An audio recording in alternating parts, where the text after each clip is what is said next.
Assalamualaikum warahmatullahi wabarakatuh. Perkenalkan saya Ridwan SPDI, calon guru penggerak angkatan 11 dari Kota Jambi. Dalam kesempatan kali ini saya akan memaparkan video aksi nyata tentang diseminasi budaya positif di SMA Negeri 4 Kota Jambi. Selamat menyaksikan. Assalamualaikum warahmatullahi wabarakatuh.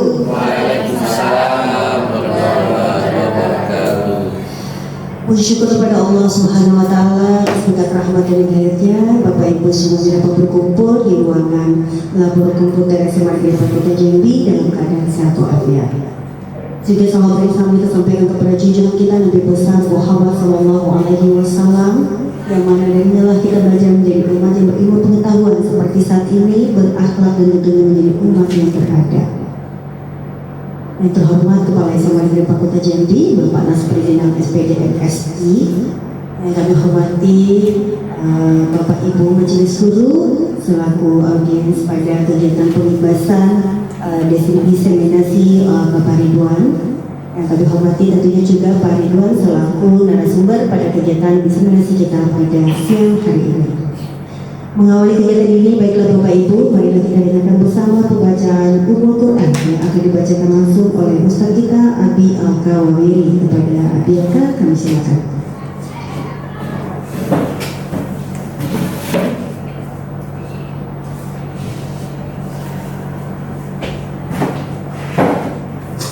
Assalamualaikum warahmatullahi wabarakatuh. أعوذ بالله من الشيطان الرجيم. بسم الله الرحمن الرحيم. إلى حضرة النبي المصطفى صلى الله عليه وسلم، خصوصا على هذه الفاتحة. أعوذ بالله من الشيطان الرجيم. بسم الله الرحمن الرحيم.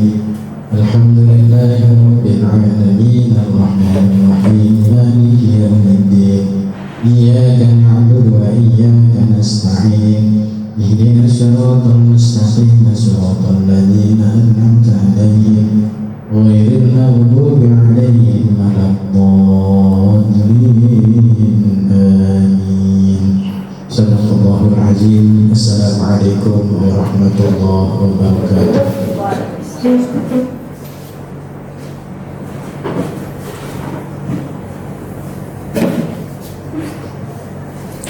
Baik, terima kasih Abi Al-Ka yang telah memimpin pembacaan Ummul Quran kita bersama. Semoga kegiatan kita ini diberkahi Allah dan Bapak Ibu yang hadir tentunya dilimpahkan juga pahala oleh Allah Subhanahu wa taala. Baiklah Bapak Ibu, marilah kita dengarkan bersama sambutan dari Kepala SMA Negeri 4 Kota Jambi, Bapak Nas Perizinan SPD MSI. Kepada Bapak, kami silakan.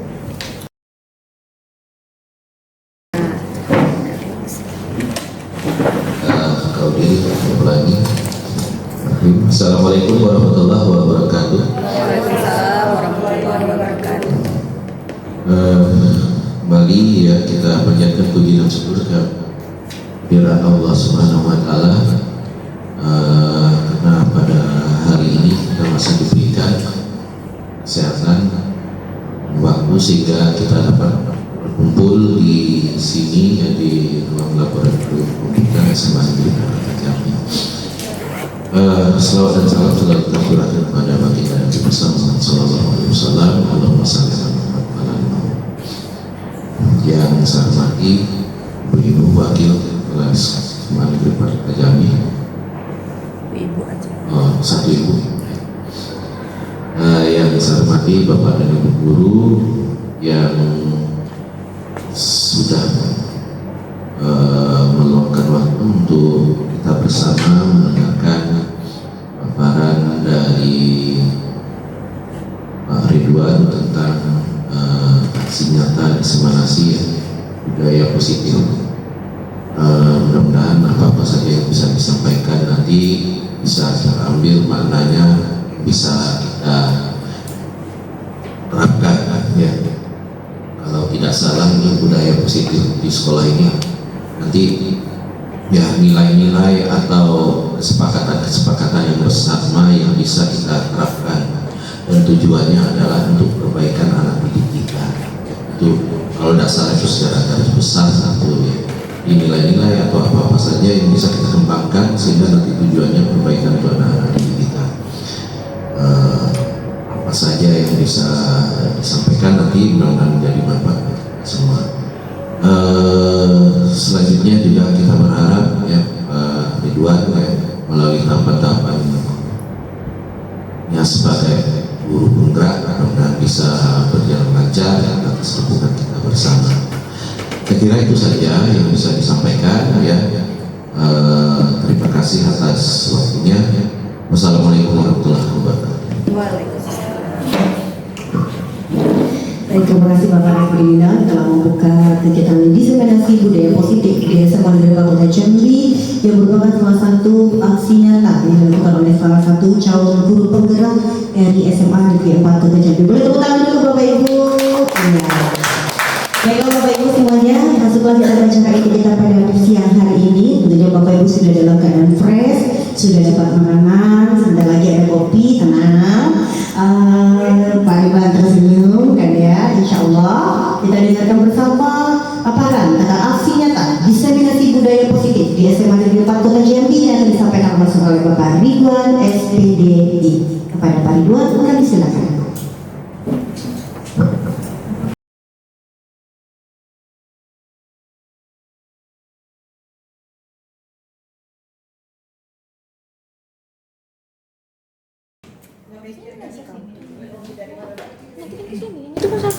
Baik, mulai Bapak Ibu ya. Izin Pak.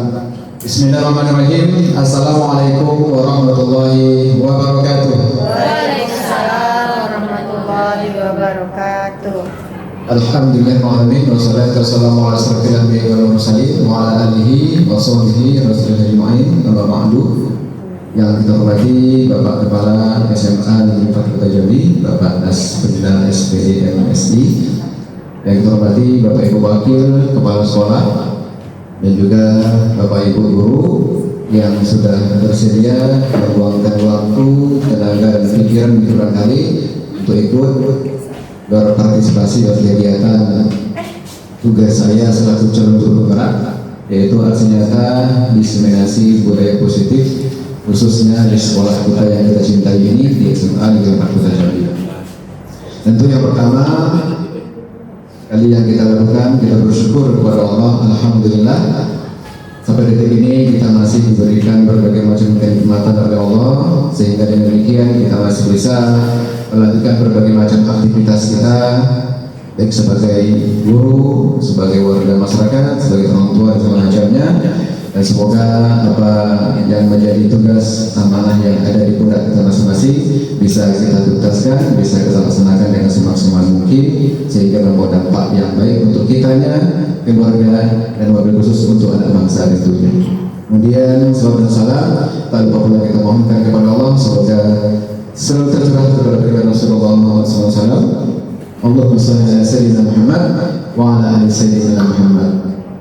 Bapak Ibu, adapun kegiatan ini adalah salah satu rangkaian berbagai macam tugas kewajiban kami selaku calon guru penggerak yang sudah dibuat oleh Kemendikbud. Ada beberapa tugas yang kami lakukan dalam hal ini sampai pada titik sekarang ini, yaitu calon guru penggerak wajib mengimbaskan kepada rekan-rekan guru di tempat dia bertugas terhadap beberapa materi yang sudah dipelajari atau beberapa praktek baik ataupun pengalaman yang sudah diterapkan di tempat dia bertugas khususnya setelah kita ini. Bapak Ibu, kegiatan ini sudah berlangsung lebih kurang 2 bulan. Nah, ada beberapa materi yang kami pelajari dan juga sudah mulai diterapkan. Memang semuanya masih dalam rangka berproses sembari belajar, tapi walaupun sembari belajar Bapak Ibu, tapi semua tugasnya itu bukan tugas rekayasa, bukan tugas bikin-bikin, tapi tugas kalau bisa tugas-tugas yang adil. Nah, jadi bukan hanya untuk melaksanakan menyelesaikan tugas pribadi saja, tapi tugasnya sembari kalau bisa tugas lain langsung berguna, bermanfaat dan berdampak di tempat di mana dia bertugas Bapak Ibu. Baik, adapun tema kita pada hari ini adalah tentang budaya positif. Kira-kira dalam pemikiran Bapak Ibu mendengarkan kalimat budaya positif ini, kira-kira nanti gambaran seperti apa Bapak Ibu? Sekedar pertanyaan romantik saja. Apa yang kita bahas dalam budaya positif Bapak Ibu? Boleh yang mau menyampaikan pendapatnya? Bu Erli, kira-kira nanti arah yang kita bahas pada ini apa budaya positif? Mengucapkan salam. Mengucapkan salam, terus Pengertian atau apa? Coba. arahnya nanti yang mana? Temanya, pembahasan kira apa tentang budaya positif ini? Kalau modul nggak mungkin, kalau tema nggak mungkin. Kita bukan membahas masalah CP dan segala macam. Budaya positif. Nampaknya Bu Risma senior-senior ini. Apa yang terbayang Rima? Ya, apa yang terbayang di benaknya Bu Rima tentang budaya positif ini? Kebiasaannya positif ya. Terus Bu Salwa? Ke sikap nantinya. Sikap Sikap anak. Sikap anak. Juga. Ke guru juga. Itu poinnya. Ya, artinya bagaimana kita menciptakan lingkungan kebudayaan, kebiasaan dan segala macamnya yang bisa mendukung proses pendidikan khusus kepada anak. Bahwasanya seperti yang sudah kita pahami bersama, adapun ruh dari kurikulum mereka ini adalah filosofi Ki Hajar Dewantara, pendidikan yang berpusat kepada anak-anak. Ya, artinya menurut Ki Hajar Dewantara, pendidikan itu adalah proses menuntut anak agar bakat potensinya bisa berkembang sesuai dengan kodratnya, baik itu kodrat alam ataupun kodrat zaman. Jadi Bapak Ibu, tugas kita selaku guru ini hanya menuntun Bapak Ibu, bukan merubah karakter. Ibaratnya seorang petani itu kalau dia petani padi misalnya, dia tidak bisa merubah padi menjadi jagung. Nah, petani yang menumbuhkan padi tadi tugasnya hanya sebagai merawat, mempersiapkan pupuknya, membersihkan lahan segala macamnya. Memang padi tadi tak akan pernah berubah menjadi kedelai ataupun jagung. Nah, jadi Bapak Ibu, tugas kita hanya menuntun agar padi tadi tumbuh dengan subur. Nah, makanya petani berpikir bagaimana padi ini bisa tumbuh. Tentu ada tipsnya, ada langkah-langkah yang dilakukan agar padi ini sesuai dengan kodrat padi tadi. Nah, ada juga petani yang berhasil, ada juga petani yang gagal ketika dia mencoba menumbuhkan padi atau berpadi. Termasuk kita juga Bapak Ibu guru, karena ada juga yang gagal merawat tanah dalam proses pertumbuhannya, ada juga yang berhasil. Jadi salah satu upaya kita dalam rangka pendidikan yang berpihak kepada murid tadi adalah sekolah wajib menciptakan, menerapkan budaya positif di sekolah.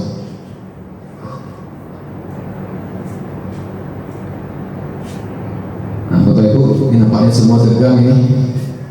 Dulu senyum dulu. Kalau udah bisa senyum, tengok kawan sebelah di kanan senyum tak? Iya. Udah senyum?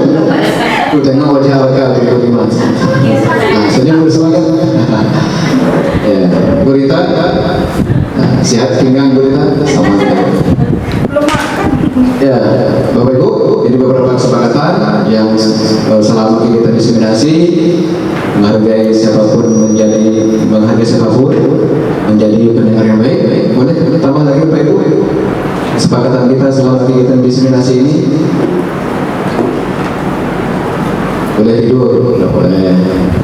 Kesepakatan kelas kita.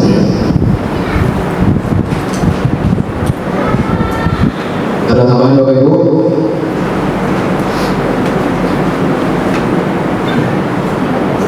Tidak ada suara lain kecuali suara hati.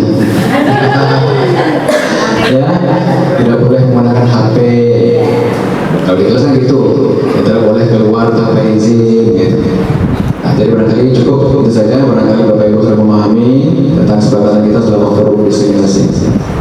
Bapak Ibu, adapun poin-poin yang kita pelajari pada siang hari ini adalah tentang disiplin positif. Itu terangkat Bapak Ibu.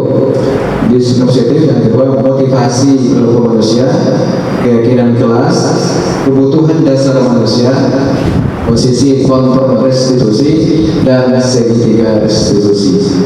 Bapak Ibu, ada 6 pembahasan kita pada hari ini. Semoga materi ini bisa disampaikan dan bisa menambah wawasan kita ataupun pengalaman kita. Bapak Ibu, perlu diketahui Di sini saya bukan menggurui, bukan ngajarin juga, tapi tugas saya hanya menyampaikan, menjelaskan, dan saling berbagi pengetahuan, berbagi pengalaman dalam rangka kita mencoba berusaha menghidupkan, menciptakan budaya positif di sekolah. Sekedar pertanyaan pemantik di benak Bapak Ibu, arti disiplin itu apa? Disiplin. Ini kadang ada semacam miskonsepsi tentang disiplin. Benar? Apa arti disiplin? Berusaha untuk mematuhi tata tertib. Ya, berusaha untuk mematuhi tata tertib. Bu Alinda, Melakukan kegiatan yang sudah sesuai dengan melakukan sesuai dengan aturan. Bu Ros, bertanggung jawab. bertanggung jawab. Lebih lega. Berusaha untuk menanamkan nilai budaya akhlak beriman kepada semua siswa. Iya. Ya, itu beberapa sudut pandang kita memaknai sebuah disiplin. Kadang guru beranggapan kalau cobalah seandainya semua anak itu disiplin, pasti bagus sekolahnya. Atau mengatakan masalah disiplin di sekolah itu pekerjaan yang sangat berat. Ya, sebetulnya itu miskonsepsi yang terjadi di kalangan bapak ibu guru, bahwasanya disiplin itu bukan sebuah peraturan, bukan memaksa orang dan taat sebuah peraturan, bukan itu bapak ibu. Disiplin itu artinya belajar. Nah, bagaimana kita berusaha memunculkan motivasi kepada siswa agar semua tindakannya, semua yang dilakukannya itu berdasarkan motivasi dari dalam.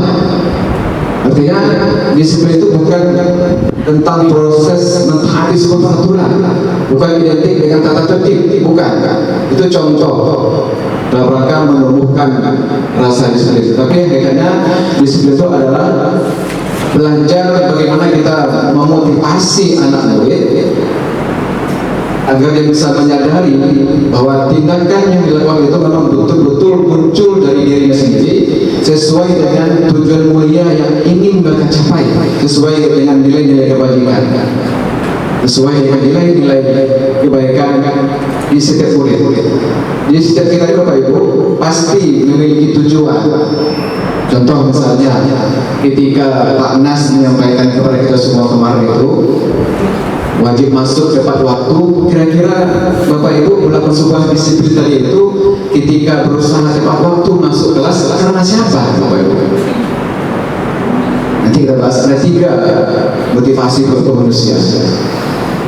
Entah karena takut difoto sama Pak Nas, nanti viral di grup, atau takut menghindari hukuman, atau untuk mencari pujian dan penghargaan, atau benar-benar muncul dari diri bahwasanya yang dilakukan itu memang tugas dia untuk mencapai nilai mulia yang dia inginkan sesuai dengan apa dia yakini, nilai-nilai kebajikan yang dia yakini.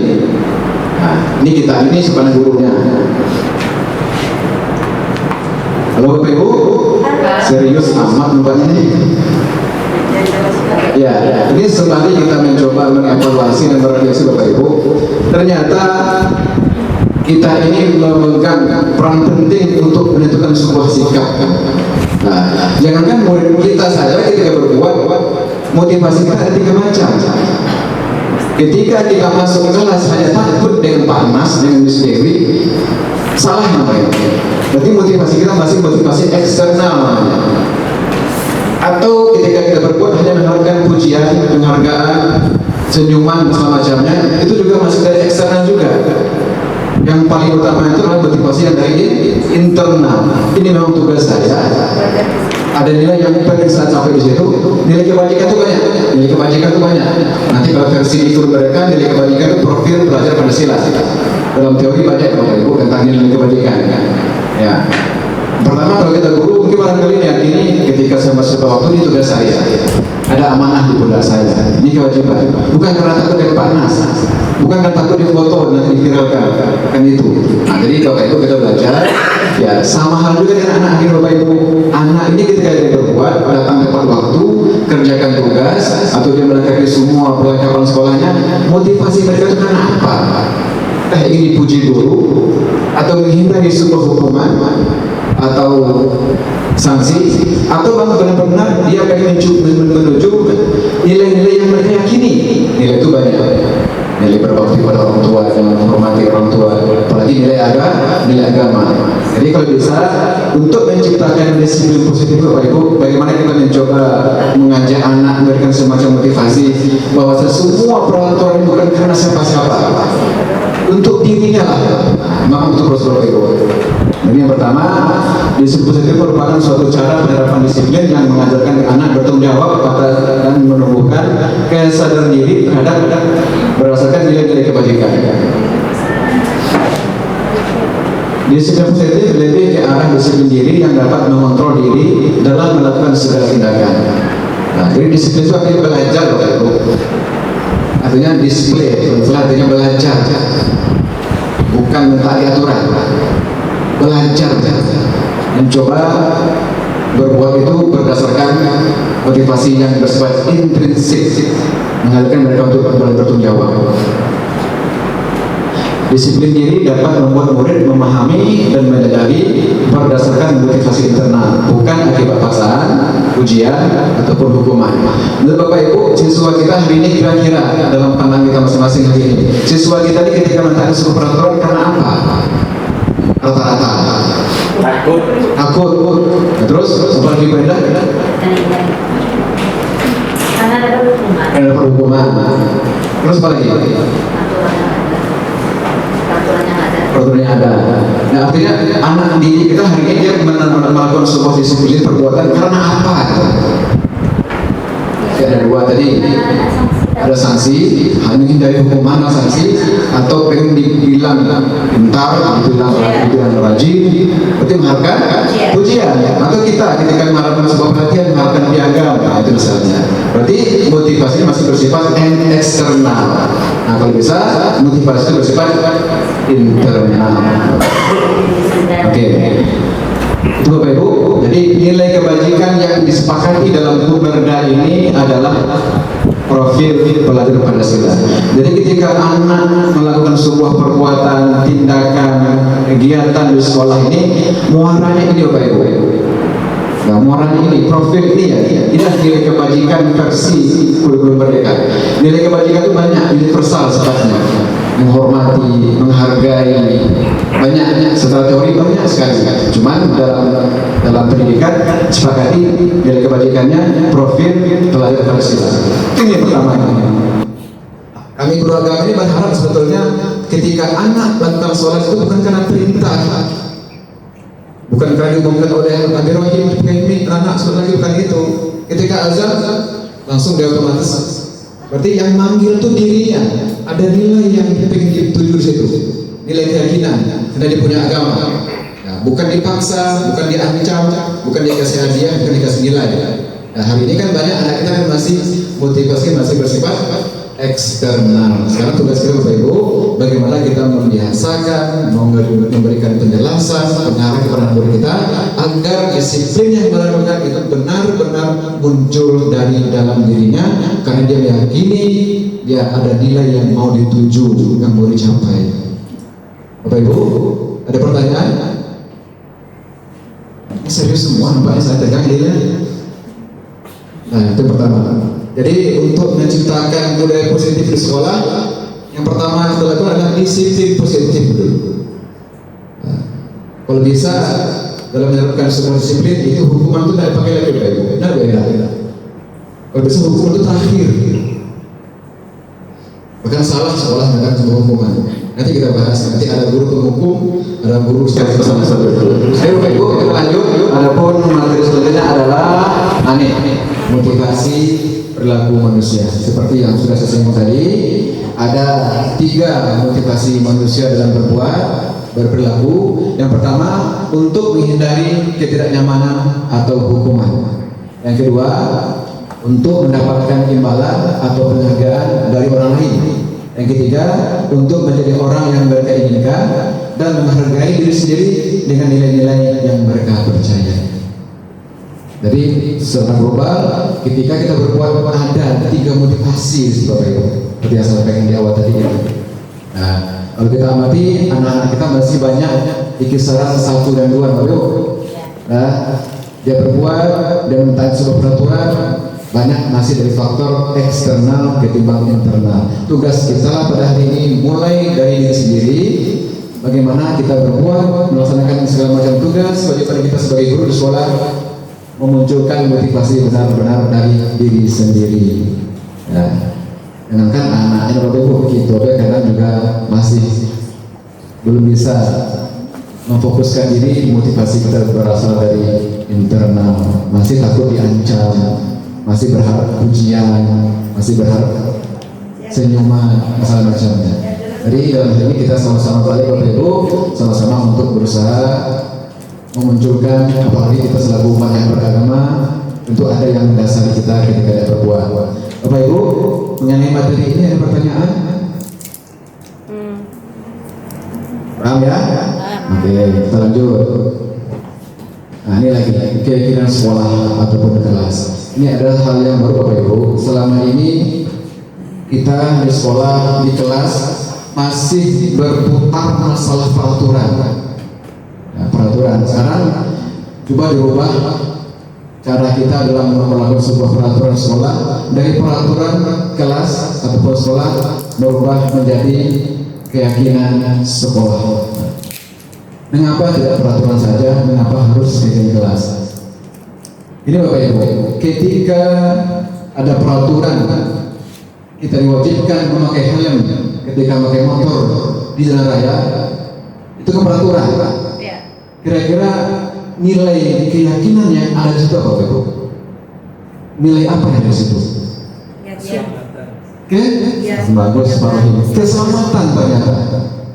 Jadi bukan hanya sekedar untuk memakai helm, hanya untuk polisi, tetapi belum sampai ke hatinya bahwa saya ada aturan memakai helm itu ternyata untuk diri keselamatan.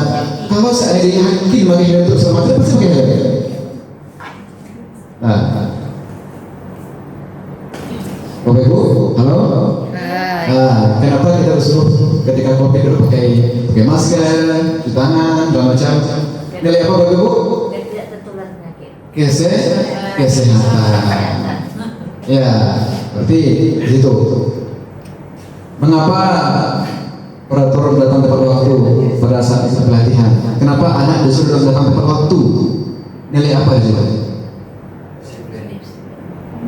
Komitmen, integritas. Nah, nanti banyak Ibu nilai yang kita wajibkan. Tentang keyakinan sekolah atau kelas, guru berperan dalam mewujudkan terbentuknya keyakinan sekolah atau kelas dengan adanya kesepakatan antara guru dan murid. Bapak Ibu, sebelum kita melakukan sebuah proses pembelajaran, baik itu di level kelas ataupun level sekolah, mestinya di awal-awal itu kita undang semua pihak yang ada di sekolah ini. Kalau untuk sekolah semua unsur, kalau bisa orang tua juga.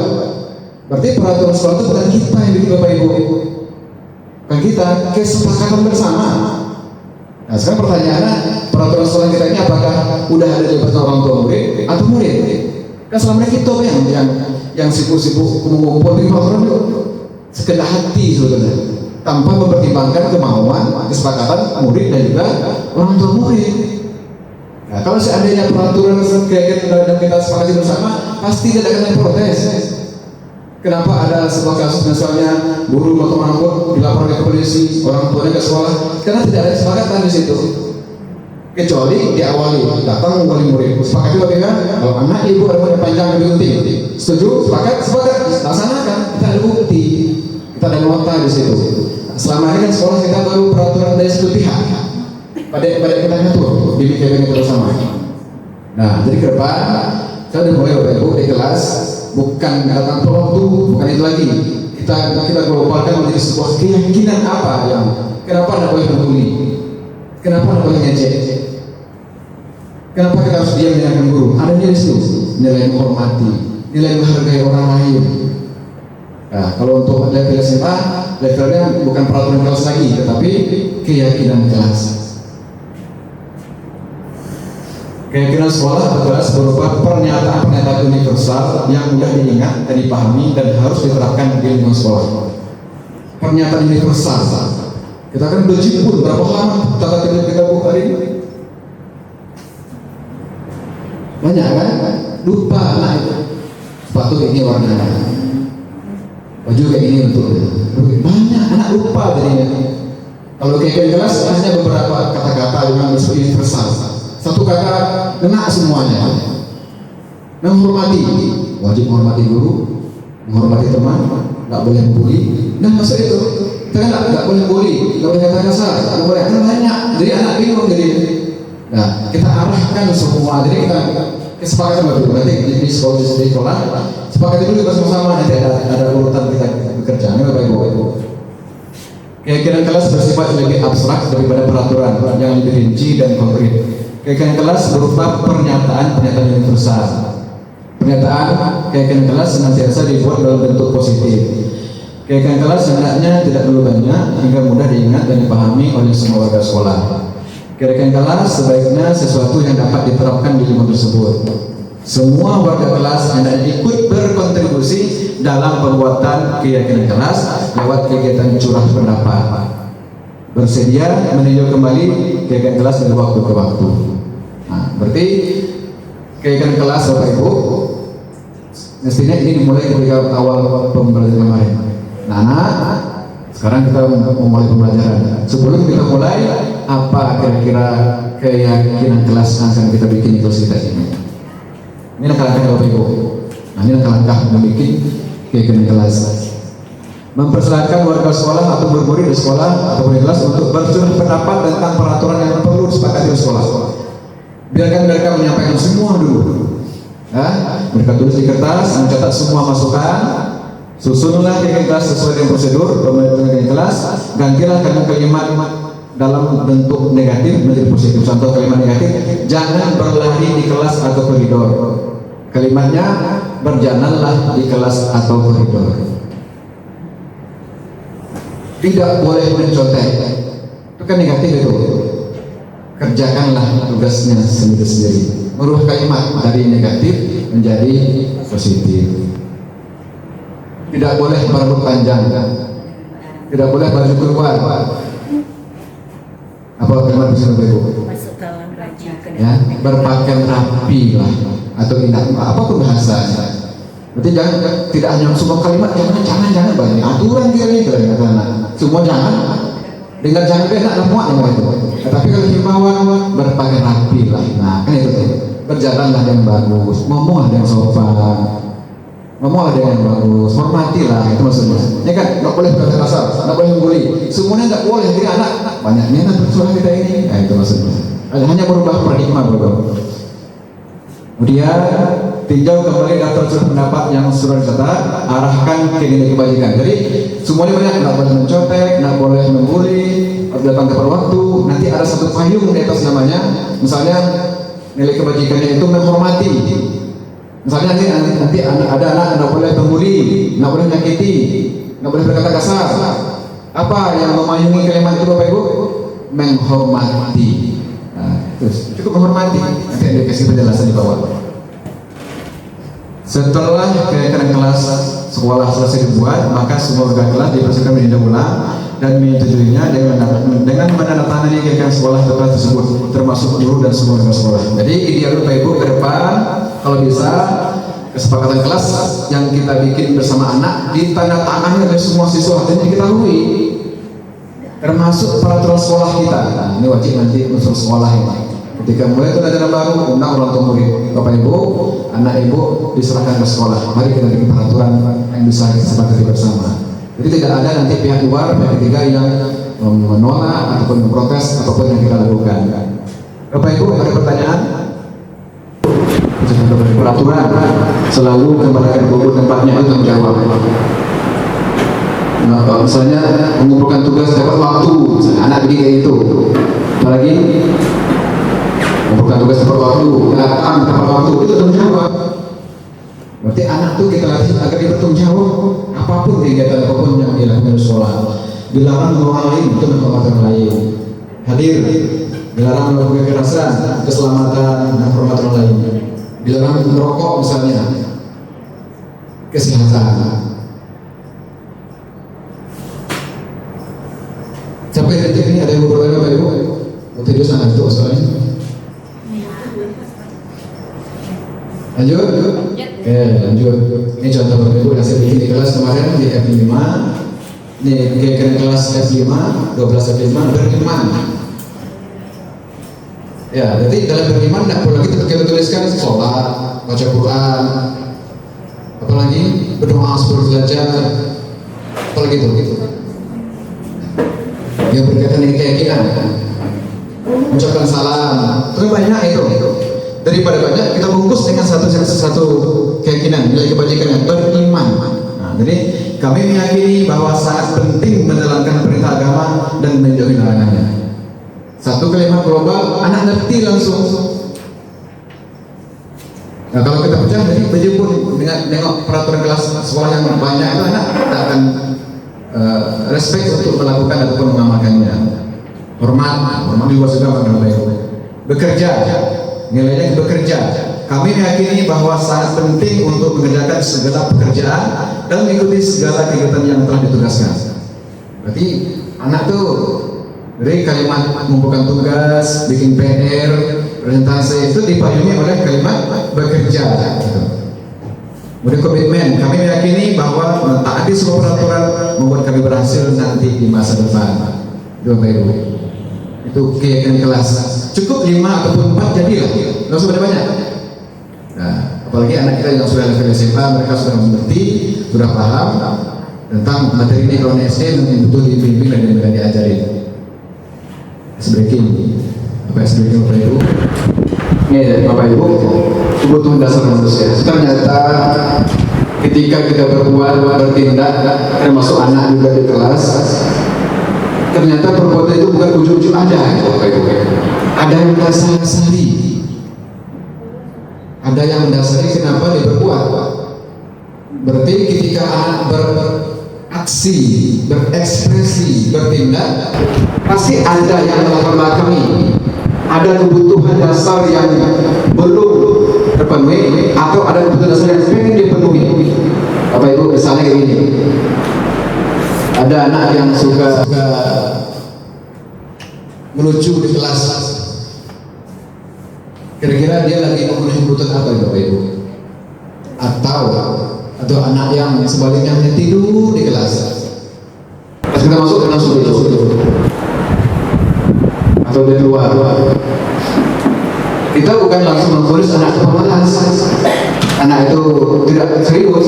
Pasti ada kebutuhan dasar yang tidak terpenuhi, atau mungkin dia berusaha untuk memenuhi. Ini Bapak Ibu, kebutuhan dasar manusia. Pernyataan. Ketika seorang murid melakukan suatu perbuatan yang bertentangan dengan kebaikan atau melanggar, sebenarnya dikarenakan mereka gagal memenuhi kebutuhan dasar mereka. Berarti anak murid kita yang banyak melanggar peraturan Bapak Ibu, ada kebutuhan yang tak terpenuhi. Kenapa dia malas? Kenapa sering terlambat? Kenapa dia tidak serius dalam belajar? Kenapa dia ngantuk? Berarti ketika proses pembelajaran ada kebutuhan dasar mereka yang tak terpenuhi, maka dia baru seperti itu.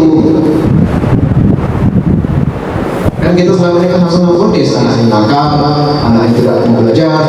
Ternyata ada kebutuhan yang tak terpenuhi, maka tugas kita sebagai guru adalah berusaha untuk memenuhi.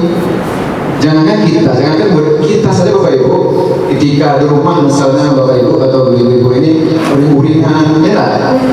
Uring-uringan, suami harus paham ada kebutuhan yang terpenuhi. Kebutuhan dasar, ini Bapak Ibu. Ada 5 kebutuhan seterusnya. Yang pertama, kebutuhan bertahan hidup, kasih sayang dan rasa diterima, penguasaan, kebebasan, kesenangan. Ini kebutuhan dasar manusia yang wajib dipenuhi. Kita saja sebagai manusia biasa wajib dipenuhi yang 5 ini. Kalau dipenuhi, dia akan ditingkahkan. Nah, sama hal dengan murid di sekolah. Nah, sekarang tugas kita bagaimana yang 5 ini terpenuhi. Kalau tidak terpenuhi, pasti ada semacam konslet ataupun ada semacam tindakan yang menyimpang dari apa yang kita harapkan. Ya Bapak Ibu, bertahan hidup.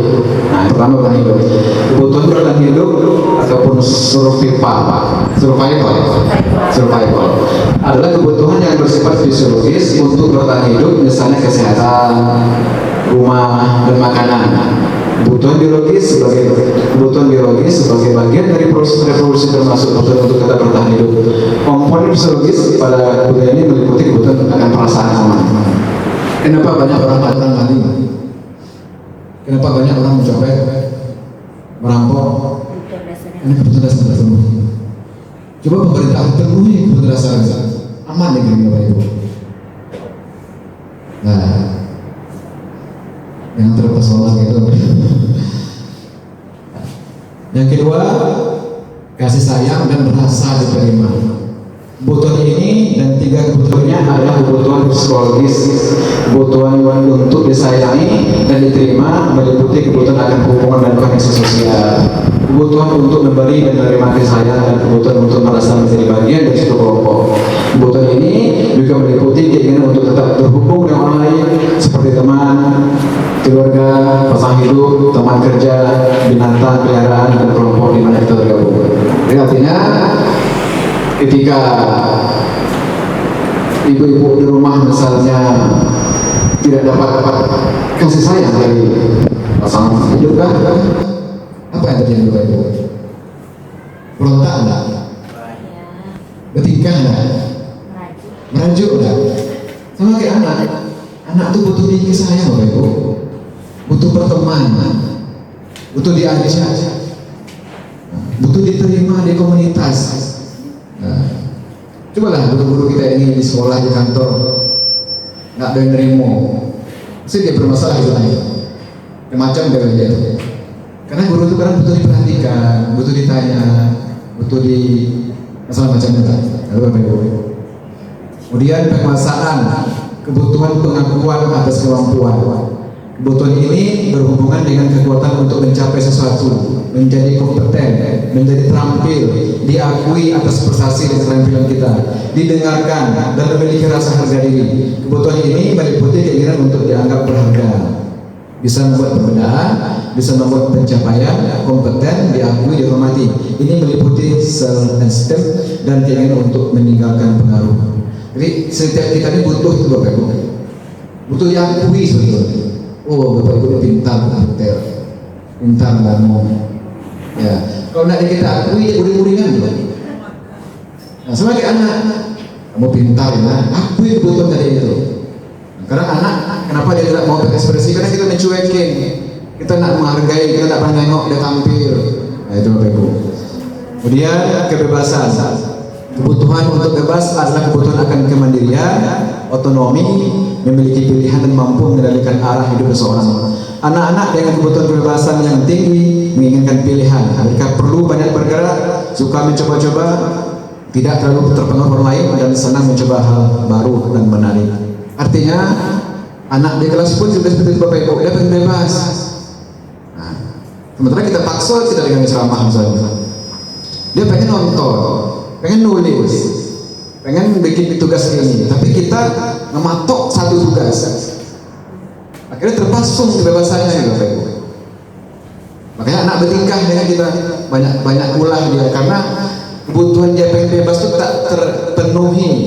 Kasih kebebasan. Mana anak yang suka diskusi, mana anak yang suka visual, auditori, ataupun kinestetik misalnya. Yang paksakan keinginan kita Bapak Ibu. Nah, kebutuhan tentang kebebasan. Artinya anak selalu bikin tugas, berikan Bapak Ibu kepada anak. Ketika kita mengumpulkan sebuah produk ataupun tugas misalnya, bebas, penting tidak jauh dari kontennya, ada konteks materinya. Nah, misalnya artikel boleh berupa video dibikin, boleh berupa teks, mungkin barangkali itu anak bebas sesuai dengan bakat dan minatnya masing-masing. Kemudian kesenangan Bapak Ibu. Kebutuhan akan kesenangan adalah kebutuhan untuk mencari kesenangan, bermain dan tertawa. Bayangkan hidup tanpa kenikmatan apapun, betapa menyedihkan. Glaser menghubungkan kebutuhan akan kesenangan dengan belajar. Semua hewan dengan tingkat intelijensi tinggi, anjing, lumba-lumba, primata, bermain. Saat mereka bermain, mereka mempelajari keterampilan hidup yang penting. Manusia tidak berbeda. Artinya Bapak Ibu, jangankan kita manusia, hewan saja butuh kesenangan dia. Kayak kucing berlari-lari dengan anaknya, dengan pasangan hidupnya. Monyet juga berlompatan dia, kejar-kejaran dia. Itu dalam rangka memenuhi kebutuhan dasarnya, pengen senang, pengen fun. Nah, sementara di kelas anak terzalimi, apalagi Bapak Ibu? Ya, kebutuhan dia pengen senang itu nggak diperoleh gitu. Dari awal sampai habis pembelajaran serius terus. Kapan ketemu waktu ini? Nah, makanya dia berulang. Nah, karena dia mengganggu kawannya, ada lucu. Karena dia bikin sebuah joke atau apa bikin melucu, itu artinya dalam rangka memenuhi kebutuhan. Atau kita yang berusaha memenuhi kebutuhannya, bikinlah melucu, bikinlah humor, atau bikin ice breaking agar terpenuhi kebutuhan kita dasarnya. Dia pengen senang Bapak Ibu, pengen senang di kelas itu, anak itu pengen bahagia. Nah, sementara itu yang tak kita penuhi, makanya dia bertingkah, makanya dia bikin ulah di kelas, karena dia kebutuhan dasarnya tak terpenuhi. Apa Bu Pendeta? Ya, makanya dia keluar mencari alasan, karena di kelas itu dia suntuk, ya monoton katanya, asik katanya, bawaannya serius dari bawah sampai habis. Makanya dia bertingkah. Ketika kita lihat anak bertingkah seolah anak itu salah, kita memfonis anak itu salah, nak belajar katanya, keluar. Itu kan tindakan yang salah. Makanya kita harus berusaha selaku guru Bapak Ibu, berusaha memenuhi kebutuhan siswa agar dia bisa nyaman di kelas dengan kita ketika mengikuti sebuah proses pembelajaran. Kasih sayang kita perhatikan, kita panggil, kita pegang, kita berlainan orang kalian, kita pegang pundaknya, kan anak butuh kasih sayang itu Bapak Ibu. Nah, dalam sebuah kata-kata mutiara yang pernah saya baca, anak yang sudah penuh botol cintanya dari rumah ke sekolah tujuannya untuk belajar. Tapi anak yang kurang kasih sayang dari rumah, tidak penuh botol cintanya ke sekolah, yang pengen diperhatikan. Nah, berarti pada dasarnya anak ini banyak butuh perhatian Bapak Ibu, butuh kasih sayang betul. Itu dasar sekali. Makanya munculkanlah, penuhilah semua kebutuhan tadi Bapak Ibu selaku guru, biar dia menyenangi pembelajarannya dan proses pembelajarannya. Ada pertanyaan Bapak Ibu sampai di sini, Bu Ros? Hah? Satu kelas kan 36. Ya, 36. Iya. Keinginan anak itu kan banyak, berbeda-beda. Iya. Kalau kita semua memenuhi kebutuhannya, gimana caranya? Iya. Dalam satu lokal itu, apa dikelompokkan, apa satu-satu kita memanggilnya setiap hari. Ya. Habislah jam kita mengajar. Kalau semua kebutuhan anak ingin diperhatikan, ingin disanjung, ingin dibuat bangga mereka di dalam kelas. Nah itu yang terpikirkan, 36 anak mau kita perhatikan semua, keinginan mereka kita penuhi. Nah gimana caranya? Bu, bertanya. Ya, sebetulnya pertanyaan bagus sebetulnya. Kayaknya membuat yang sering muncul dalam berbagai macam kegiatan ketika pemerintah mencoba memberikan sebuah teori tentang pembelajaran, yaitu pembelajaran berdiferensiasi. Berdiferensiasi. Memang idealnya Pak Ibu, kita harus melayani semua kebutuhan anak. Tapi dengan kondisi yang seperti ini tentu tidak mungkin. Kalau anaknya 10 orang per kelas mungkin bisa lah kita layani sesuai dengan bakat minatnya. Tapi kalau seandainya kondisi anak begitu banyak, kita boleh itu strategi lagi bukan strateginya. Ya, jadi kita kelompokkan. Nah, mana anak yang suka nonton misalnya, mana anak yang suka menulis, mana yang suka mendengar. Berdiferensiasi itu banyak, ada dalam proses, ada dalam bentuk produk tugas, ada dalam bentuk konten. Ya, tergantung mana yang nanti kita kreasikan. Yang jelas kita berusaha memenuhi semua kebutuhan anak. Makanya di awal pembelajaran, kalau bisa kita adakan asesmen kita, artinya asesmen awal pembelajaran, apakah itu kayak belajar ataupun kalau benar studi kita misalnya apakah materi itu sudah mereka pahami atau belum, sampai di mana kemampuannya kita petakan dulu. Nah, lalu setelah kita petakan, nanti kan nampak secara global minimal kita bagi 3 kelompok lah.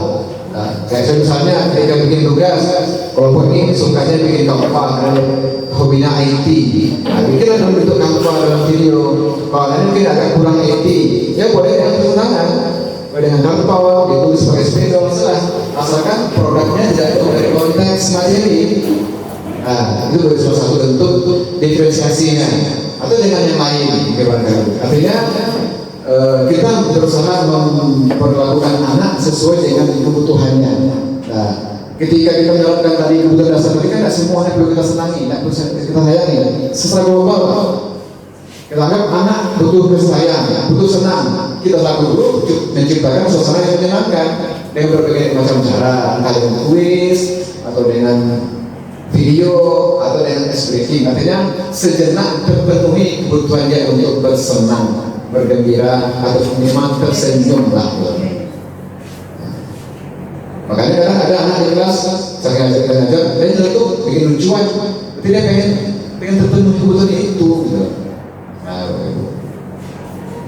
kemudian ini studi kasus studi kasus Ibu Zulaika guru wali kelas 9A sedang bingung menghadapi ulah salah satu murid di kelasnya, Tommy namanya. Beberapa anak telah menuduhkan Tommy yang sering meminta bekal makan siang mereka dengan paksa. Jika Anda menghadapi situasi seperti Ibu Zulaika, apa yang akan Anda lakukan menurut Anda? Kira-kira apa alasan Tommy melakukan itu? Nah, ini kasus betul. Ketika ada anak di kelas suka maksa minta kawannya, dipaksa. Nah, kira-kira setelah kita pahami tadi dengarkan tentang kebutuhan dasar manusia, kira-kira kita selaku guru apa yang kita lakukan terhadap anak itu? Cari tahu dulu. Cari tahu dulu. Kenapa dia, apakah dia bawa bekal apa tidak? Kalau ternyata dia tidak bawa bekal, artinya dia sebenarnya ini juga punya bekal, tapi karena kebutuhan dasar tidak terpenuhi, sehingga dia lebih cenderung untuk mengambil paksa punya teman-temannya. Jika ternyata dia bawa bekal juga, tapi masih suka mengambil bekal atau makan siang teman-teman, berarti dia butuh perhatian dan kasih sayang dari teman-teman. Itu aja. Betul. Apa lagi Ibu?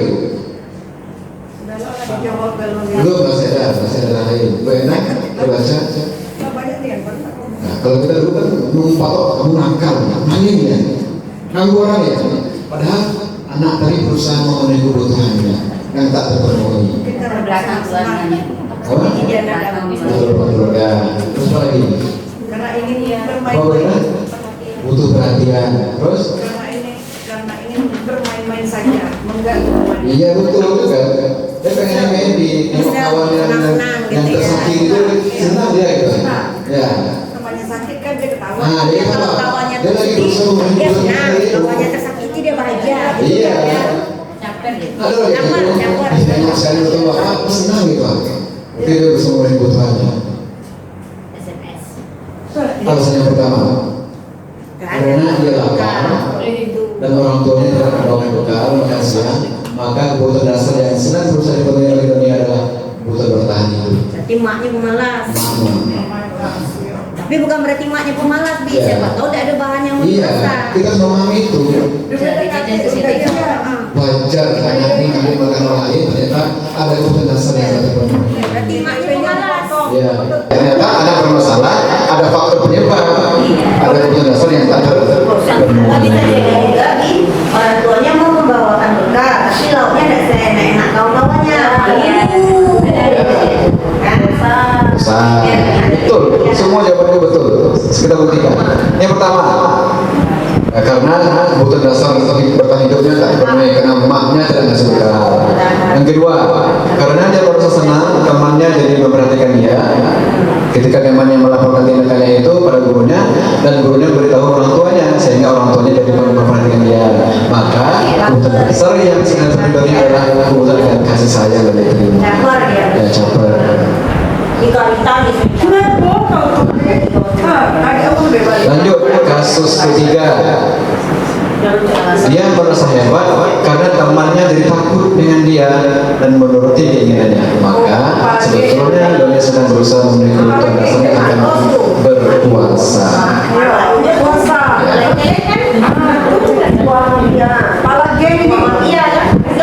Lanjut yang keempat, karena dia merasa bosan dengan bekal makanan yang dibawa ibunya dan rumah, karena ibunya selalu membawakan bekal yang sama. Oleh karena itu dia ingin mencoba makan teman-temannya yang beraneka ragam.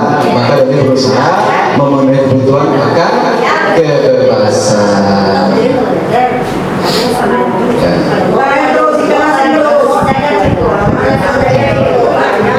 Itu yang mudah dimasak. Lanjut yang terakhir, bahwa ia melakukannya karena iseng saja dan ia menikmati ekspresi wajah teman-temannya yang kesal karena diambil makanannya, dan menurut dia ekspresi teman-temannya itu lucu, maka berarti Dodi sedang berusaha memenuhi kebutuhan akan kesenangan. Ya. Kalau di kelas apa kasusnya Bapak Ibu? Itu banyak membahas kantor gitu ya. Yang kita bahas hari ini murid bukan guru. Walaupun di guru juga banyak seperti ini. Iya, ini kan global Bapak Ibu. Ini kan teori global ini. Cuma kebetulan konteksnya kita kepada anak. Padahal salah satu guru juga Iya, masuk. itu salah satu semuanya. Iya. Ada guru yang bawa makanan maksa-maksa orang makan, padahal orang lagi diet kan? Iya. Kan kita tuh benar-benar yang lain. Ya, pengen senang dengan enak. Iya, senang gitu. Kalau dia kita nggak urus dewe. Kita tuh Ya. guru yang baik kita beli. Bapak lanjut, ada pertanyaan sampai di sini? Orang ada jawab tadi. Ya sudah ya. Oke, paham Bapak Ibu ya. Jadi ketika anak bermasalah jangan langsung divonis anak itu bijak sudah malas. Ya, betul. Langsung belajar. Ternyata setelah diselidiki ada kebutuhan dasarnya yang tak terpenuhi. Maka tugas kita selaku guru berusaha untuk memenuhi kebutuhan dasarnya. Boleh bertanya, Bi? Boleh Bu. Tapi nanti panjang nggak waktu telepon anak sekelas? Ada apa? Dan sampai ini mungkin pertanyaannya posisinya sebagai guru ya dia Ya. terhadap permasalahan ini. Boleh nih diberikan balik dulu ke sebelum. Sampai pada ada bertanya tuh. Oh ya nih. Nah ini kan kalau studi kasus seorang guru sebagai wali kelas ya dia kepada siswanya. Beberapa kasus yang sering kita temui di sekolah, di mana ini bukan guru-guru yang di sini ya di sekolah. Ya, baik-baik. Di mana ketika ada anak yang tidak mengerjakan satu tugas atau misalnya nggak ikut pergi maraton di istana Senayan Jakarta. Kami tahu itu, kami tahu itu. Iya. Terus tiba-tiba langsung dicek nilainya rendah. Itu terus ada orang anak yang nggak ikut menyanyi dengan saya terus tiba-tiba besok-besoknya dia belajar saya rendahkan. Menurut Abi bagaimana cara kita sebagai rekan-rekan yang sudah hadir di sini mungkin sharing kepada teman di sekolah lain tersebut supaya gurunya nggak begitu gampang untuk melabeli siswa dia itu tidak mampu, tidak sanggup, dia nggak lelu. Apa yang harus kita lakukan ya? Ya, di awal kan sudah disinggung bagus pertanyaan Reza. Ini kenyataan yang sering kita alami di lapangan. Masih ada di antara kita berusaha memperlakukan anak itu semua sama. Padahal anak itu berbeda, unik, setiap individu itu unik Bapak Ibu. Maka tugas kita dari awal mencoba memahami karakter terlebih dahulu, apa hobinya, apa karakternya, semuanya kita asesmen di awal Bapak Ibu. Nah, makanya ketika kita sudah bisa memetakan kondisi anak sesuai dengan kodrat tadi itu, karena kodratnya berbeda. Nah, makanya setelah kita melaksanakan proses pembelajaran, kita rancang pembelajaran yang bisa mengakomodir semua kebutuhan anak. Kita kan tidak bisa maksa Bapak Ibu, tidak bisa dipaksa. Kita hanya menuntun tadi itu, menuntun. Kalau tidak bisa berenang, jangan paksakan bisa berenang Bapak Ibu.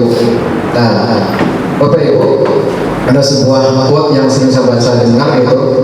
Mungkin materi yang Pak Ibu ajarkan entah rumus kimia, rumus fisika, segala macam itu susah kan mereka lupakan gitu. Apa yang mereka ingat? Cara kita memperlakukan anak itu mereka ingat. Nah, sementara kita dia fokus ke materi, dipaksa anak hafal ini, dipaksa menguasai ini. Mereka akan lupa semua nanti materi-materi itu. Nah, yang kita sampaikan ke anak itu adalah bagaimana dia bisa mandiri belajar, bukan hanya sekedar transfer of knowledge, tapi bagaimana dia menciptakan pemahaman, dia berusaha untuk belajar.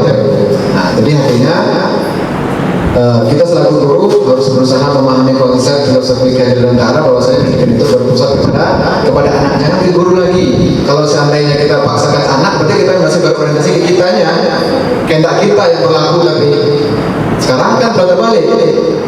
Nah, kita berusaha mengakomodir semua kebutuhan anak ataupun murid. Bagaimana kita berusaha untuk memfasilitasi semua kebutuhannya, semua keinginan sesuai dengan bakat dan minatnya. Memang belum bisa maksimal Bapak Ibu, tapi berusaha kita mencoba perlahan bagaimana kita bisa berubah proses pembelajaran kita yang dari awalnya berpusat kepada guru, kehendak hati kita, sekarang beralih orientasinya kepada kepentingan anak kita. Artinya penilaian itu kan hanya sebagai tambahan dari itu prosesnya. Walaupun dia nggak bisa berenang, dia bisa memahami teori berenang, ya. Walaupun dia suaranya tidak bagus nyanyi, penting dia tahu apa liriknya, siapa penciptanya, apa temanya, dan dipaksakan. Ada trauma dengan air atau apa ayat ya? Iya. Kan kita nggak tahu kan. Oke Bapak Ibu, lanjut ya.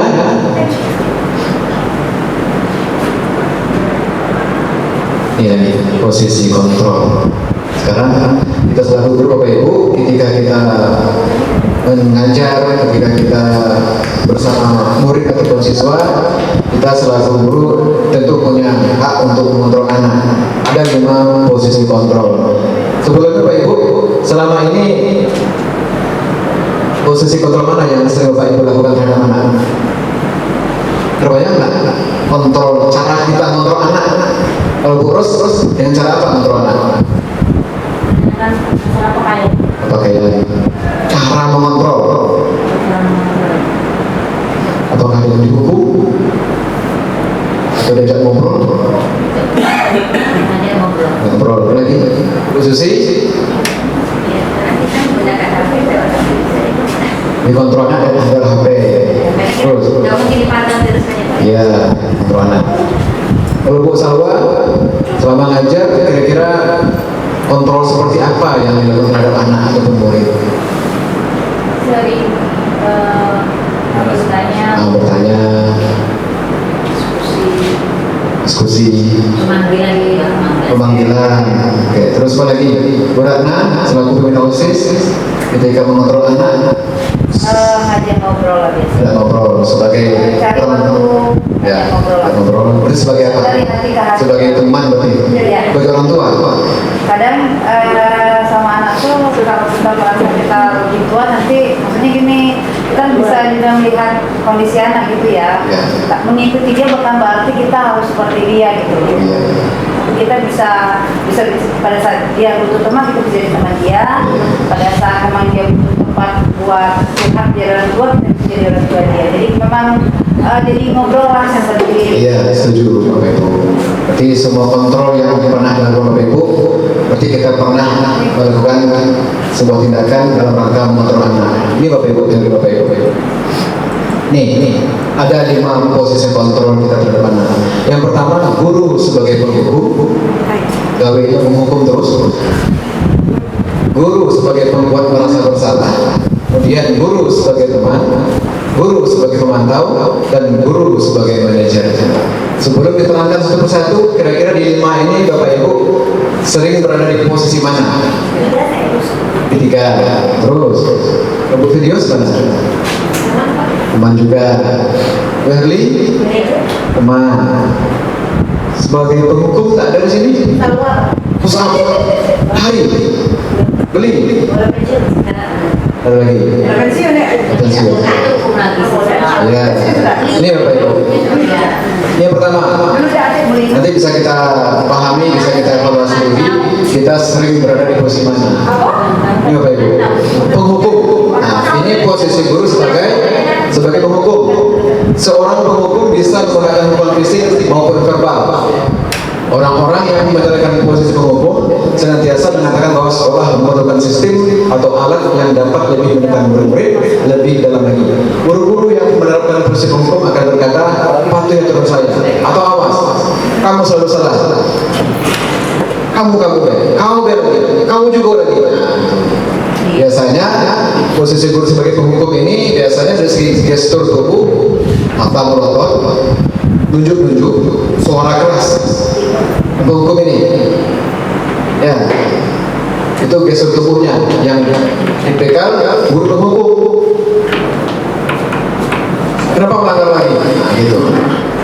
Guru seperti ini senantiasa percaya hanya ada satu cara agar pembelajaran bisa berhasil, dengan cara kata kita ketika kita memposisikan diri sebagai penghukum itu cara terbaik dan berubah. Padahal tidak.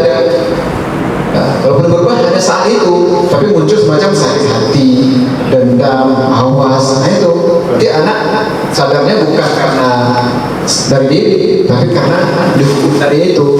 Nah, dipaksa. membuat merasa bersalah. Nah, pada posisi ini biasanya guru akan bersuara lembut, membuat merasa bersalah, akan menggunakan keheningan yang membuat orang lain merasa tidak nyaman, bersalah atau rendah diri. Kata-kata yang keluar dengan lembut seperti ibu kecewa. Dapat namaku, Dewi Nyari. Berapa kali Bapak harus memberitahu kamu? Gimana coba kalau orang tahu? Nah, artinya memposisikan diri, membuat anak merasa bersalah terhadap capek ibu ibu capek awak-awak terus, nah itu. Akhirnya dia dihantui, dia merasa bersalah karena sudah mengecewakan orang, mengecewakan guru, mengecewakan orang tua, atau mengecewakan sekolah. Nah, ini sebagai membuat merasa bersalah. Lanjut, sebagai teman-teman. Ya. Guru pada posisi ini tidak akan menyakiti murid, dia santai. Ya, ada senyuman, ada sentuhan juga. Nah, tapi hasilnya juga tidak efektif. Memang dekat guru dengan murid, dekat memang. Karena dia merasa terbantu oleh guru yang bersangkutan. Apa masalah kamu? Nah, nanti aku bantu ya. Nah, apa yang terjadi? Demi bapak, demi ibu. Nah, kasih sama ibu. Nah, capek ibu begitu terus. Ya, nah 3 kali sudah panggilan. BBK sudah, Mapur sudah. Nah, kasihan. Nah, kan itu. Nah, akhirnya dia sadar loh itu. Dia baik dengan guru ini, tapi baiknya hanya dengan guru yang bersangkutan. Nah, tapi dengan guru lain lagi persoalannya. Nah, sebagai teman, satu sisi memang bagus. Nah, satu sisi bagus mengajak guru sebagai teman. Terakhir, sebagai pemantau. Nah, ini pemantau ini dia identik dengan data. Dia orangnya datar, marah pun juga tidak, benci pun juga tidak. Yang mantau, yang berkali langsung. Berkali apa? Orangnya santai ini. Ya, pelet. Nama kakak dikira enggak sama ini. Nama kakak. Ya. Ini pemantau Bapak Ibu, dia berpatokan dengan peraturan sekolah. Datanya lengkap. Catatan kriminal itu lengkap sama dia. Nah, jadi seorang pemantau sangat mengadakan perhitungan catatan data yang dapat digunakan sebagai bukti atas perilaku seseorang. Posisi ini akan menggunakan stiker, slip catatan, daftar cek dan segala macamnya untuk memantau setiap kesalahan. Ini mantau itu. Nah, hari ini merokok, sunnah hadir. Nah, panggilan pertama, panggilan kedua, sibuk mantau-mantau. Nah, ini siapa saya berarti keseluruhan ini? Ya, ini tim Adilan, mantau-mantau anaknya. Guru sebagai pemantau. Disiplin. Ya, disiplin. Nah, ada pengukur, ada pembuat merasa bersalah, sebagai teman, sebagai pemantau, terakhir sebagai manajer. Ini yang paling bagus Bapak Ibu, posisi kita ketika menjadi seorang guru. Nah, posisi manajer adalah posisi di mana guru berbuat sesuatu bersama dengan murid, mempersilahkan murid mempertanggungjawabkan perbuatannya, mendukung murid agar dapat menemukan solusi atas permasalahannya sendiri. Seorang manajer telah memiliki keterampilan di posisi teman maupun pemantau. Dari posisi tadi semua tidak salah Bapak Ibu, semua boleh kita lakukan, tapi kita harus proporsional. Kapan kita bisa menjadi teman, kapan kita bisa menjadi pemantau. Itu dua yang bagus. Penghukum kurang efektif dan sebagai pembuat merasa bersalah pun juga kurang efektif. Jadi sebagai manajer Bapak Ibu, kita berkolaborasi dengan anak, ajak aja apa masalahnya, sama-sama mencarikan sebuah solusi terhadap persoalan yang dia lakukan. Artinya kita mencoba menemukan nilai apa yang berkarir untuk anak ini. Menyadarkan, berkooperasi agar mereka bisa bertanggung jawab terhadap apa yang dilakukan dan berusaha untuk memperbaiki ke depannya Bapak Ibu. Nah, jadi ada 5 posisi kontrol. Barangkali dari sekarang kita bisa mengevaluasi diri ataupun merefleksi diri. Kira-kira selama ini kita didominan di posisi yang mana? Kelimanya. Nah, kelimanya yang paling dominan yang mana Boros? Yang pemantau ya. Lengkap catatan Bu Pros ya terhadap catatan kriminal anak berarti. Ya. Sebagai data boleh, tapi jangan sampai kita fokus hanya pemantau saja ya. Nah, bukan merubah, mengkolaborasikan. Ada kalanya kita sebagai teman atau sebagai ya pemantau juga. Terakhir ini yang paling bagus sebagai manajer. Artinya tidak memvonis anak itu salah, menggali persoalannya, ngajak dia berpikir jernih, apa alasan dia berbuat, segala macam, dan berusaha berjanji untuk mencari solusi terhadap masalah yang ada. Bukan kita yang solusi Bapak Ibu. Nah, selama ini kan kita yang memberikan solusi terhadap masalah anak, karena mereka ada setuju kan. Ini Bapak Ibu, sekarang dibaca-baca 5 proses kontrol. Satu saja sebagai penghukum, menghardi, menunjuk-nunjuk, menyakiti, menyindir. Guru berkata, kalau kamu tidak bukannya awas ya, rasakan.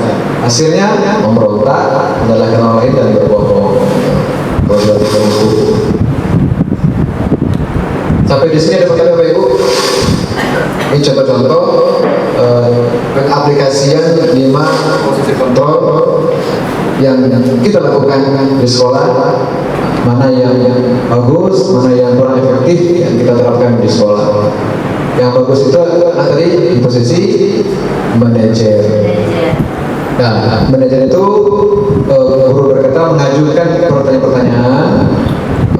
Guru berkata apa yang kita yakini, apa yang bisa aku kerjakan untuk memperbaiki masalah ini. Artinya menguatkan, hasilnya menguatkan anak-anak. Tapi kalau pemantau hasilnya menyesuaikan diri bila diawasi.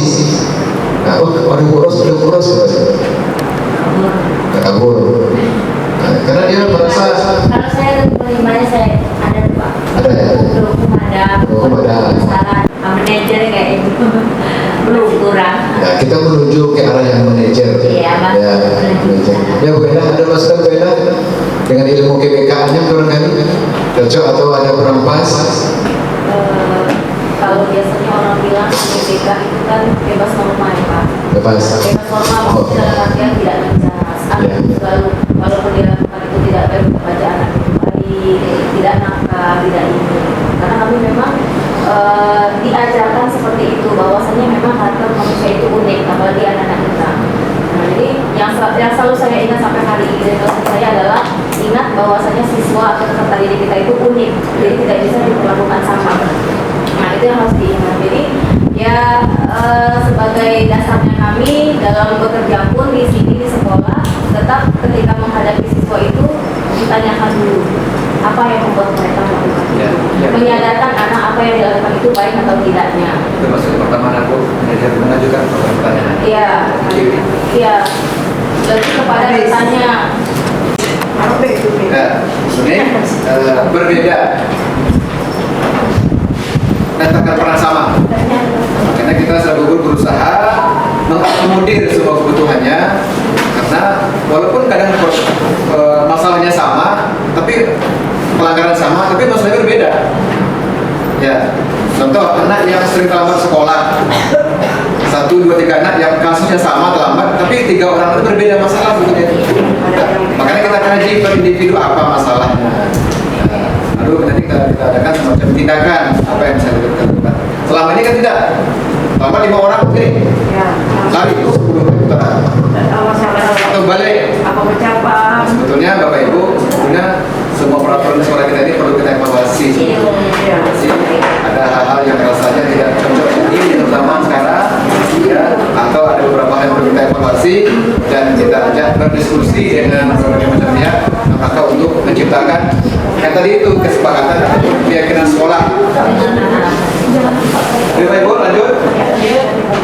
Ada satu teori lagi dalam rangka restitusi itu ada 3, namanya 3 restitusi dalam rangka mengontrol anak tadi.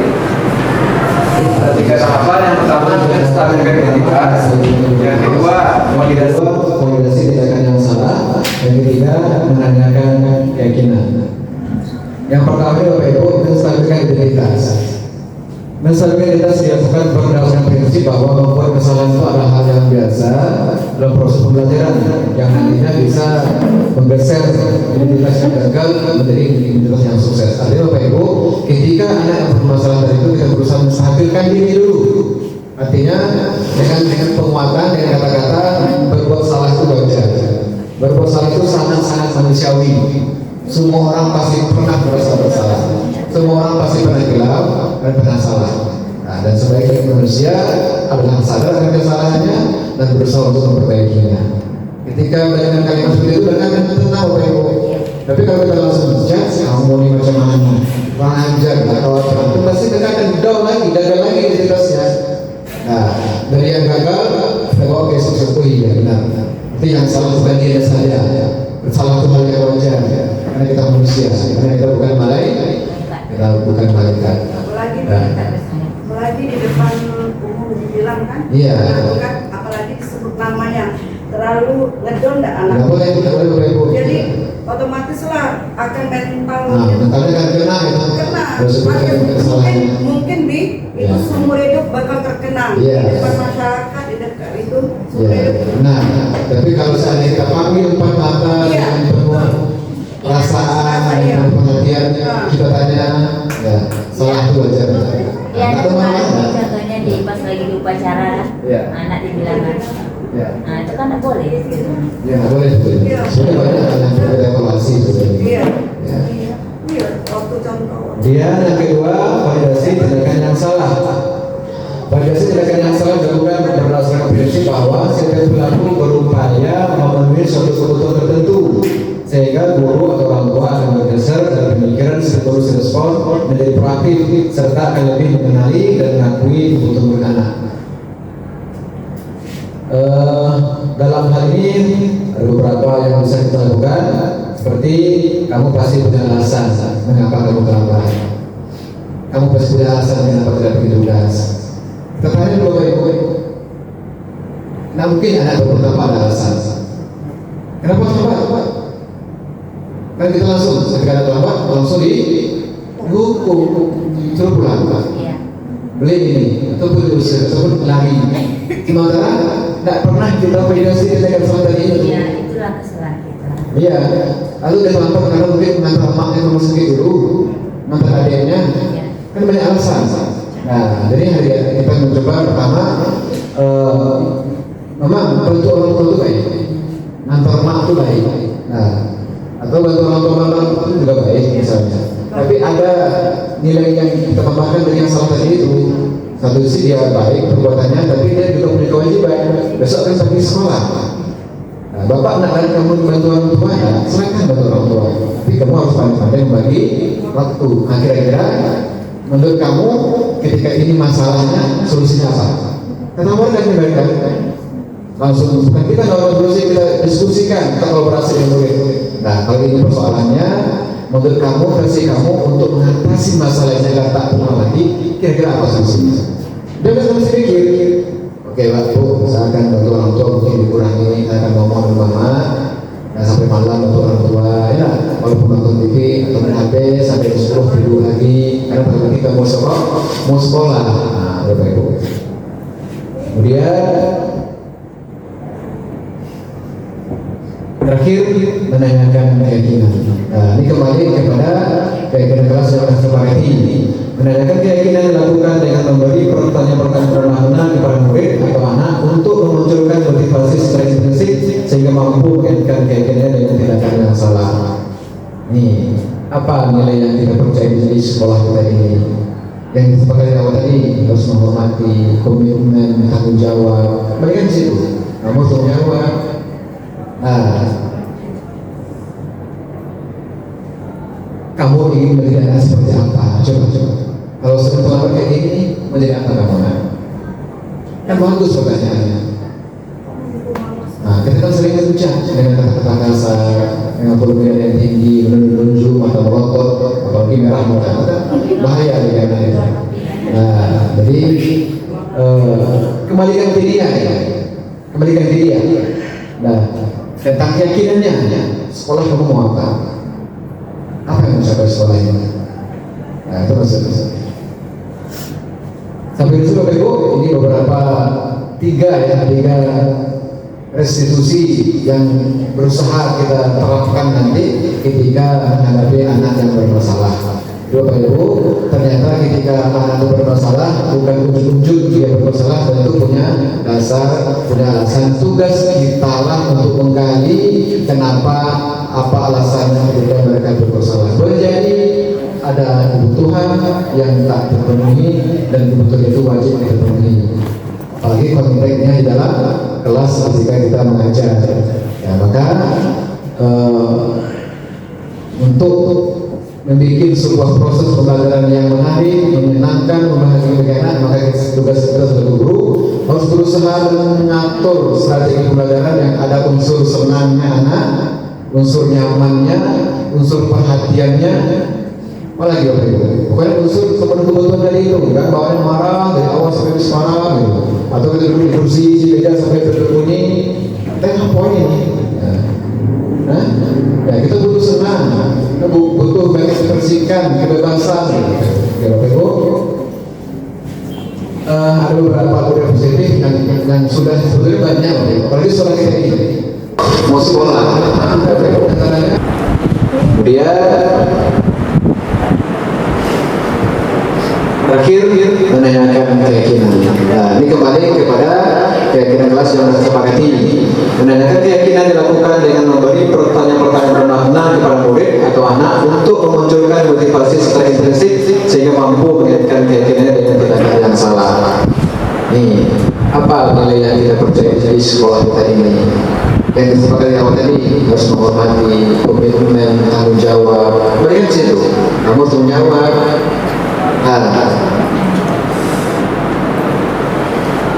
Kamu ingin menjadi anak seperti apa? Coba. Kalau sering terlambat kayak gini, menjadi apa kamu? Kan bagus pertanyaannya.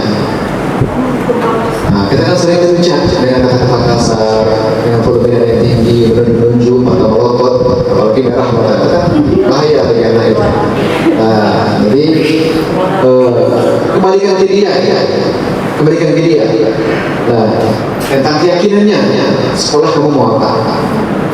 Apa yang bisa dari sekolah ini? Nah, itu maksudnya. Sampai di sini Bapak Ibu, ini beberapa tiga restitusi yang berusaha kita terapkan nanti ketika menghadapi anak yang bermasalah. Bapak Ibu, ternyata ketika anak itu bermasalah, bukan ujuk-ujuk dia bermasalah, dan itu punya dasar, punya alasan. Tugas kita lah untuk menggali kenapa, apa alasannya ketika mereka bermasalah. Boleh jadi ada kebutuhan yang tak terpenuhi dan kebutuhan itu wajib kita penuhi. Apalagi konteksnya di dalam kelas ketika kita mengajar. Ya, maka untuk membuat sebuah proses pembelajaran yang menarik, menyenangkan, membahagiakan anak, maka tugas kita sebagai guru harus berusaha mengatur strategi pembelajaran yang ada unsur senangnya anak, unsur nyamannya, unsur perhatiannya. Apalagi Bapak Ibu, pokoknya unsur kebutuhan dari itu, kan bawaan marah dari awal sampai marah, gitu. Atau kita duduk di kursi si meja sampai berbunyi, tengah poin ini. Ya, kita butuh senang, kita butuh mengekspresikan kebebasan. Oke Bapak Ibu, ada beberapa budaya positif yang sudah sebetulnya banyak, apalagi sekolah kita ini. Budaya positif yang sudah banyak dilakukan, apa diantaranya? Kita bersalaman tiap pagi, itu positif Bapak Ibu, menciptakan budaya. Datang ke waktu, mau sampai tempatnya, kepala saya semut itu masuk di positif itu. Saya semut, apalagi berbicara yang sopan, musik itu. Kalau saya, ini Bapak Ibu, budaya positif yang akan saya terapkan di sekolah itu adalah belajar mengaji ataupun membaca Al-Quran sebelum proses pembelajaran. Ini yang sudah saya sampaikan kepada guru sekolah kemarin. Kenapa tidak sebelum kita belajar tiap pagi itu, saya minta besok semoga sekolah setujui, siapapun yang masuk di jam pertama, pandulah kita minimal baca Quran lebih kurang ada 5 atau 10. Ini sudah ada hilang lagi. Nah, jadi ke depan saya berharap salah satu budaya positif yang sudah hilang dilakukan akan kita cobakan lagi agar nilai-nilai kebajikan yang mereka yakini, keimanan mereka bisa terpenuhi kebutuhannya, unsur keagamaannya ada, dan yang lain itu juga ada. Dan berdoa kan termasuk beribadah sedekah itu, doa itu kan standar ya. Hampir semua sekolah kan doa pagi dulu semuanya. Nah, termasuk itu juga budaya positif. Sekarang mau ditambah dengan mengaji, membaca Quran. Tapi walaupun belum di launching oleh sekolah, tapi saya pribadi selaku guru di kelas sudah sempat lakukan untuk mengawali setiap proses pembelajaran. Kan enak, kan bagus ngaji dulu, pagi-pagi buka ngaji dulu. Terserah satu halaman pun juga boleh, lebih kurang sekitar 10 menit lah. Dulu pernah dulu. Bahkan itu makanya ada Al-Quran di kelas, ada rak-rak itu. Asalnya zaman Pak Wirman itu sengaja dibikin rak-rak, anak wajib Al-Quran taruh di rak-rak tiap pagi siapapun guru yang masuk ngaji dulu. Nah sekarang itu hilang. Nanti mereka banyak lagi yang tahu ini. Sekarang coba kita terapkan lagi. Saya ngajak Bapak Ibu. Nah, takkan kurangi makna kita belajar lah. Kimia itu selesai juga lah. Matematika selesai juga lah. Ya, nggak semuanya nanti anak tertarik kimia. Ada beda. Nggak semuanya nggak. Nah, penting profil pelajarnya kita dampingi. Karena kalau meningkatkan profil pelajar kepada siswa. Itu Bapak Ibu. Ini gambarnya. Ini proses ini ada soal Bapak Ibu, proses membaca Al-Quran. Dan juga selain di kelas, ini kami punya rencana juga karena ke depan rencana saya sekolah kita ini untuk kelas 3 terutama target kita itu sebelum mereka perpisahan, sebelum mereka itu terima jasa, ada semacam acara kita khatam Quran dan sudah tahfiz. Itu rencana saya Bapak Ibu. Makanya di kelas yang sudah mulai, saya bikin agendanya, lapor nak siapa yang berminat tahfiz. Karena kita berpotensi begitu. Banyak kok alumni Nuril, alumni segala macam. Sementara sekolah membiarkan potensi itu, biarkan selama ini. Apa gunanya kita seleksi jalur tahfiz sekolah tapi sampai sekolah tak kita layani. Makanya kembali kita tarik dari Tuhan tadi untuk kita laksanakan apa yang menjadi keinginannya. Mohon Bapak Ibu dukungannya dan juga doanya barangkali semoga program ini bisa tercapai. Target saya dan kami guru agama sudah sepakat kemarin di akhir tahun besok kelas 3 sebelum kepesertaan kita adakan kegiatan wisuda atau Quran dan wisuda tahfiz versi SMA di Kota Jambi ini. Nah, kan sebuah nilai baik, nilai tambah sekolah kita enak. Kita bukan sekolah madrasah, kita bukan sekolah Islam, tapi kita mampu melakukan sebuah kegiatan yang eventnya bersifat keagamaan, merangkap untuk menumbuh kembangkan potensi anak tadi itu. Sepakat Bapak Ibu situ ini. Ya bersetuju, yang beranak, semoga nanti di Kenosis di sana pemudir juga bisa dilanjuti dan kita juga guru agama juga. Kita Abdul Rahim dan Abiaka coba cek anak di kelas mana yang sudah tahfiz, yang sudah 30 tambah 29, yang 9 tambah 28. Tahun depan tidak bisa hafal lagi. Teknisnya nanti kita diskusikan di kepala sekolah. Ada tentang guru, tas macamnya. Untuk ngaji pun target saya juga adalah ternyata masih banyak anak kita yang tidak bisa ngaji. Di kelas sendiri itu.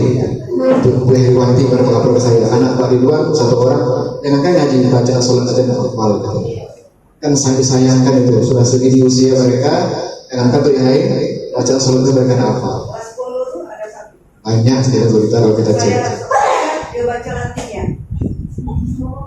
Nah ini bukti kita sudah melakukan DPRK walaupun hanya dalam rangka untuk melaksanakan tugas, tetapi tugasnya real dan berusaha kita impaskan dan kita terapkan nanti ke sekolah. Ini kemarin siswa berapa baru? Ini testimoninya.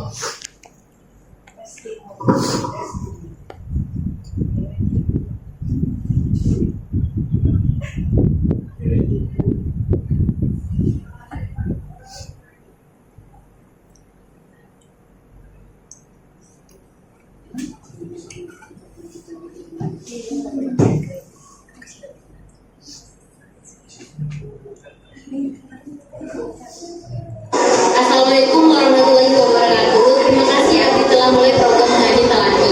Setelah beberapa pertemuan mengaji dengan Abdi, kami sudah bisa membaca Al-Quran dengan cukup lancar. Walau masih ada beberapa kesalahan di pembacaannya.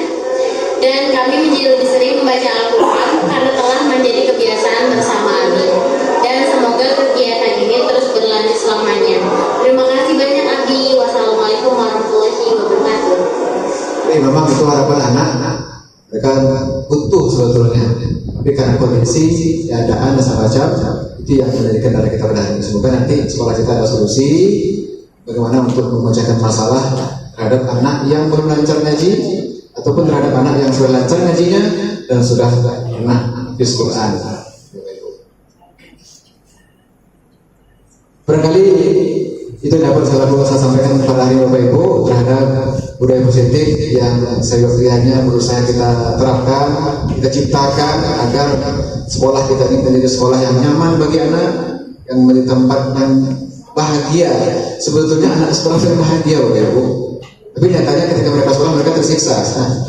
Nah, karena kita belum mampu menciptakan budaya positif tadi itu, nah, makanya tugas kita lah, tugas guru, tugas sekolah, bagaimana kita merancang, belajar, menciptakan suasana sekolah yang menyenangkan bagi anak, yang nyaman dengan segala keterbatasannya.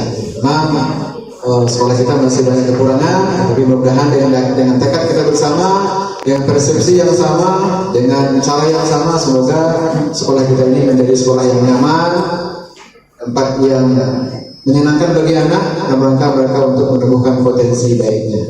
Bapak Ibu, barangkali walaupun praktek yang saya lakukan belum maksimal karena masih banyak siswa yang memang belum bisa mengikuti, tapi ke depan kita akan berusaha untuk mencari lagi informasi, memberi lagi potensi anak agar semua potensi mereka bisa terakomodir oleh sekolah, dan harapannya sesuai dengan filosofi kehadiran utara, tugas kita hanya menuntun anak sesuai dengan kodratnya, baik itu kodrat alam ataupun kodrat zaman, agar mereka bisa hidup bahagia dan bermanfaat untuk dirinya dan juga orang lain. Itulah tujuan pendidikan filosofi Ki Hajar Dewantara. Bapak Ibu, terima kasih atas waktunya. Semoga kegiatan ini tidak hanya sekedar seremoni saja, memang betul-betul sama-sama berbagi pengalaman, berbagi cerita dalam rangka untuk meningkatkan potensi kita. Demikianlah video diseminasi budaya positif di SMA Negeri 4 Kota Jambi. Semoga bermanfaat. Terima kasih. Assalamualaikum warahmatullahi wabarakatuh.